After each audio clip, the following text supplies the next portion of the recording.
Good morning everyone, welcome back to my new blog. কেন বলো তো, মর্নিংটা এখনও বলা যায়, এখন কিন্তু 11টা বাজে। সমস্ত কাজ কমপ্লিট করে স্নান হয়ে গেছে, আর ঘামও হচ্ছে সেই লেভেলে। স্নান করার পরে যেমন করি, একটু ক্রিম লাগাই, যা যা দেওয়ার সিঁদুর পরি, একটা টিপ পরলাম, যাব পুজো দিতে, আর বিভৎস ঘেমে যাচ্ছি। সেটাও একটা অস্বস্তি হচ্ছে, কিন্তু একটু ক্রিম না দিলে হয় না। যাই হোক, স্নানের পরে অভ্যাস, তাই এই ক্রিম ট্রিম দিয়ে চলে যাব পুজো দিতে। আর নিচে সেই লেভেলের আওয়াজ হচ্ছে, নিচে ঘষাঘষি হচ্ছে, সবটাই তোমরা দেখতে পারবে। আজকে তোমাদের সাথে শেয়ার করেছি, যেহেতু নিচে গিয়েছিলাম, একটা সুযোগ হয়েছে, তাই তোমাদের একটু দেখালাম।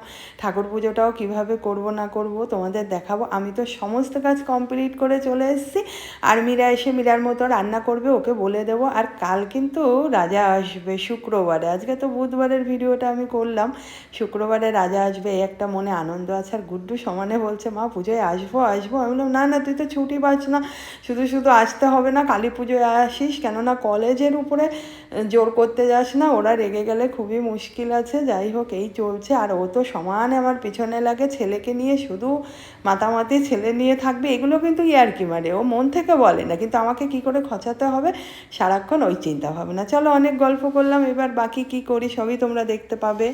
স্নান টান করে একদম রেডি, যাব পুজো দিতে। আর হচ্ছে বাড়িতে আবার নিচে মেশিনের আওয়াজ হচ্ছে, নিচটা মেঝেটা ঘষা হচ্ছে, আঙ্গিনার অন্ধকার, ওই জন্য না খুব আওয়াজও হচ্ছে। সকাল থেকে আর কোনো ভিডিও করা হয়নি, কাজ টাজ সব কমপ্লিট হয়ে গেছে, একদম স্নান করে নিয়েছি। এখন ঘড়ির কাঁটায় বেজে গেছে 11টা, যাব পুজো দিতে।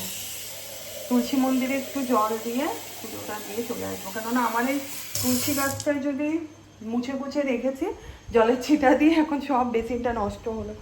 এক হাতে করছি যেহেতু, তুলসী গাছটায় জল না দিয়ে গেলে না তুলসী গাছটা পুরো শুকিয়ে যাবে। যদিও বা আজকে রোদ্দুর কম, আজকে হচ্ছে মানে ভোরবেলায় খুব বৃষ্টি হয়েছে, মহালয়া, আজকে হচ্ছে মহালয়ার দিন, বুধবার। চলো, দেখো কেমন গ্যাস গ্যাস করে আওয়াজ হচ্ছে, কিছু কথাও বলা যাচ্ছে না, সেই জন্য একটু জল টল দিয়ে যাই। জামা কাপড় কেচে সব মেলে দেওয়া হয়ে গেছে, বাইরে খালি আওয়াজটা শোনো তোমরা একটু। গোবিন্দাজিকে জল দিয়ে দিলাম, জামা কাপড় সব মেলে দিয়েছি। রেগুলার এত জামা কাপড় বের হয়, আর ছাদে মেলতে গিয়ে আমি রেগুলার, আমার মানে সারা বলতে গেলে শরীরে ট্যানই পড়ে যাচ্ছে, এত গরম এত গরম। চলে এসছি নিচে, এখন দেবো পুজো। ঠাকুরের স্নান থেকে ঠাকুরকে তোলাও হয়ে যাচ্ছে, ঠিক করে দিয়ে এখন মোছামুছি করবো। আর আওয়াজটা শোনো, কেন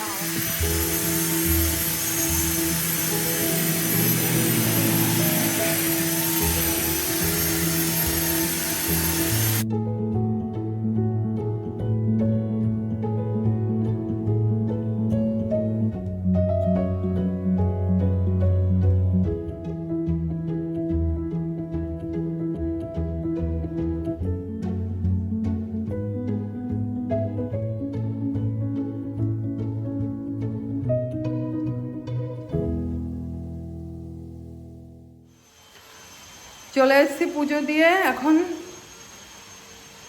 এখন কি, এখন একটু রেস্ট করব, যা গরম পড়েছে, মারাত্মক গরম পড়েছে। চলো দেখি রান্নাবান্না কি হচ্ছে, তোমাদের দেখাই।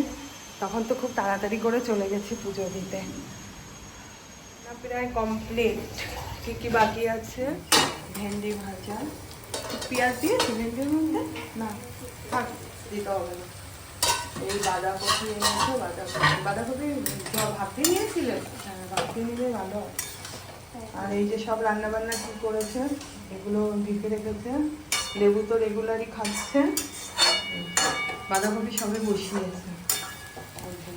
তোমায় দেখাবো কি মাছ কিনা বৃত্তান্ত। আর কি গরম, সকাল ভোরবেলা একটু বৃষ্টি হয়ে, যখন ঘুম থেকে উঠেছি 7টার সময়, তখন বেশ ঠান্ডা একটা হাওয়া ছিল, কিন্তু এখন হ্যাঁ 5:30 হয়েছে। কমপ্লিট। কী কী বাকি আছে খাওয়া দাওয়া নিয়ে, এই দেখো বাঁধাকপি, কিছু তো তোমাদের দেখিয়েছিলাম, ভেন্ডি ভাজা, এই হচ্ছে ফ্যাসা মাছ ভাজা, আর এখানে রয়েছে পার্শে মাছ ডাঁটা দিয়ে। সমস্ত কিছু বেড়ে নিয়ে এসেছি, আর জামাটা চেঞ্জ করে নিয়েছি, কেন প্রচণ্ড গরম। আমি ঠাকুর পুজো করতে গেলেই এসে মানে আগে জামা চেঞ্জ করি, এত ঘেমে যায়, ঘামের জামা পরে থাকতে আমার ভীষণ অস্বস্তি হয়। ওই ফ্যানে শোকানোর থেকে ছেড়ে নেওয়াই ভালো, তাই আমি চেঞ্জ করে নিয়েছি। খাওয়া দাওয়া কমপ্লিট। এখন মেঘ করেছে, জামা কাপড়গুলো মেলা রয়েছে অনেকগুলো, তুলে নিয়ে আসবো। তুলে আনার পরে আজকে আর বেশি রেস্ট করতে পারবো না, একটু হেয়ার কাটিং করব, চুল কাটা, তারপরে তোমার একটু ওয়্যাক্স সব করব। তাই ইন্দ্রাণী আসবে বাড়িতে 3:30 সময় আসবে, এখন 2:45 বাজে। ওই যেটুক টাইম পাই আর কি, সবে তো খাওয়া দাওয়া হলো। 3টেই আসতো, তারপরে বললো ম্যাম 3:30টায় আসবো। আমি বললাম ঠিক আছে তাই এসো। এখন একটু পুজোর চর্চা হবে, যেহেতু পুজো চলে এসছে। শপিং তো কিছুই করিনি, কিন্তু এই চুলটুলগুলোতে একটু কাটতে হবে। আর চুলটা খুব খারাপ হয়ে গেছে, অনেক দিন কাটা হয় না, চুল তো বাড়েও না। এই আগাটার অবস্থা ভীষণ খারাপ, একটু কাটলে ভালো লাগবে।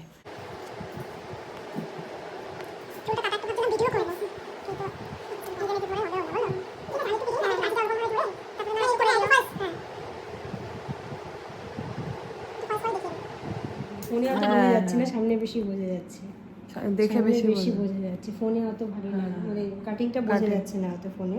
এই যে সব দিকে এই তো এমনি ভালোই লাগছে। হ্যাঁ, একটু বড়ই ভালো, বুঝতে হ্যাঁ, একটু পারছো? বড়ই থাকুক, যদি হয় আমার এক অত দু মাস ছোট। পর পর একটু ট্রিম করে নেবেন। বেশি বড় হলে হ্যাঁ, কাটিংটা এটা তো অনেকদিন কাটা হয়নি তাই। এটা একটু বড়ই আছে, কিন্তু ভালো লাগছে।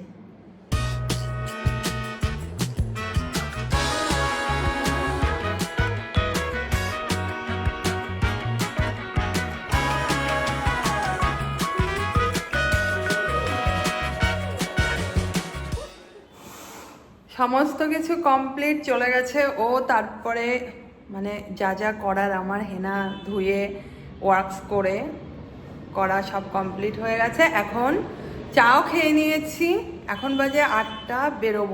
বেরোবো বলতে একটু দোকানে যাব।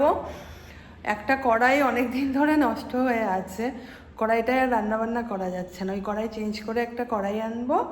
আর হচ্ছে প্রায় 3-4 মাস আগে আমার যেখান থেকে ব্লাউজ বানাই ওখানে চুড়িদার বানাতে দেওয়া ছিল, আসে না, বললো ওই দিদিটা যে আসবো, এসে তোমাকে দিয়ে যাব।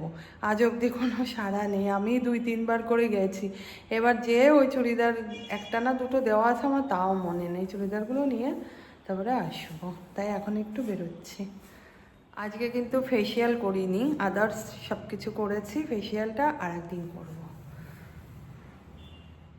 চলে এসেছি দোকানে। এই দোকানটা কিন্তু বেশি দূরে না, আমাদের বাড়ি থেকে একটুখানি, কিন্তু সমস্ত কিছু পাওয়া যায়। চলে এসেছি বাড়িতে, ফুচকা খেতে গেছি। বাবা সে কি ভিড়, চায়ের দোকানে বিভৎস ভিড়। কে বলবে, মানে পুজো শুরু হয়ে গেছে। আর ফুচকা আমার অতটা একদমই পছন্দ না, বললো চলো সেই সাজিরহাটের ওদিকে গেছি চা খেতে, আর ফুচকা খেতে গেছি চৌমাথার ওইদিকে। ভাবো, এই ঘুরে ফেরে এই কড়াইটা কিনে নিয়ে আসলাম। আর ফুচকার দোকানে মনে হয় একসাথে 8 জন ফুচকা খেলাম লাইন দিয়ে। আর যেখানে চা খেতে গেছি সেখানে তো শুধু ছেলে মেয়েদের ভিড় আর ভিড়। কড়াইটা খুব সুন্দর হয়েছে, দেখো। দেখাই, খুলতে পারছি না, দেখ ভালোই হলো, শক্তপোক্ত একটা কড়াই হয়ে গেল। এই দেখো সুন্দর হয়েছে। এই হচ্ছে কড়াই কিনে। আর সেই তো জামা কাপড় চুড়িদার ফুড়িদার যা আনতে গেলাম, উনি খুঁজেই পাচ্ছে না, বললো কাল না হলে পরশুদিন এসো, দেখি যাবো একবার, তো খুঁজে রাখবো। ওই দিদি হচ্ছে এরকম করে, সে বললাম না 3-4 মাস আগে বানাতে দেওয়া, না উনি দিতে আসে না আমি নিতে যাই। চলে এসেছি রান্নাঘরে, খাওয়া দাওয়া করতে হবে, সেটাই রেডি করছি। দেখো এখন বাজে 10টা রাত্রি, এই যে করছি ম্যাগি, খাবো আজকে রাত্রেবেলায় ম্যাগি। একটু ফুচকা খেয়ে এসছি, চা খেয়ে এসছি, ওই জন্য আজকে মানে খেতেই লেট হয়ে গেল। রাত্রে না হলে এই সময় খাওয়া হয়ে যায় ম্যাক্সিমাম, 2-1 দিন একটু 19-20 হয়, তাই আজকে একটু দেরি করে আসছি। যে ম্যাগিটা অলমোস্ট ডান, তারপরে ম্যাগি খাবো। দেখাই তোমাদের ভালো করে। ম্যাগি রেডি, যে দুটো প্লেটে এখন বেড়ে নিচ্ছে। ম্যাগিটা দেখো দেখতে ভালো হয়েছে। আর এদিকে একটু পেঁয়াজ আর হচ্ছে শসা কেটে নিয়েছি, একটু স্যালাড হলে ম্যাগিটা টেস্ট লাগবে খেতে, তাই খাওয়া দাওয়া করবো। চলো খেতে তো বসে গিয়েছি, আর ও খাচ্ছে পাশে অরূপ, আর ও ঘুগনিও খাচ্ছে, গরম করে দিয়েছে। আমি আর ঘুগনি খেলাম না, মনে হচ্ছিল একটা ডিম পোচ হলে ভালো হতো, কিন্তু না, অতিরিক্ত হয়ে যাবে যেহেতু ম্যাগির মধ্যে ডিম দেওয়া রয়েছে। ভিডিওটা তাহলে এখানে এন্ড করছি। যদি কিছু ভালো লেগে থাকে প্লিজ একটা লাইক করো, সাবস্ক্রাইব করো। দেখা হবে নেক্সট ভিডিওতে। টাটা, গুড নাইট, ভালো থেকো।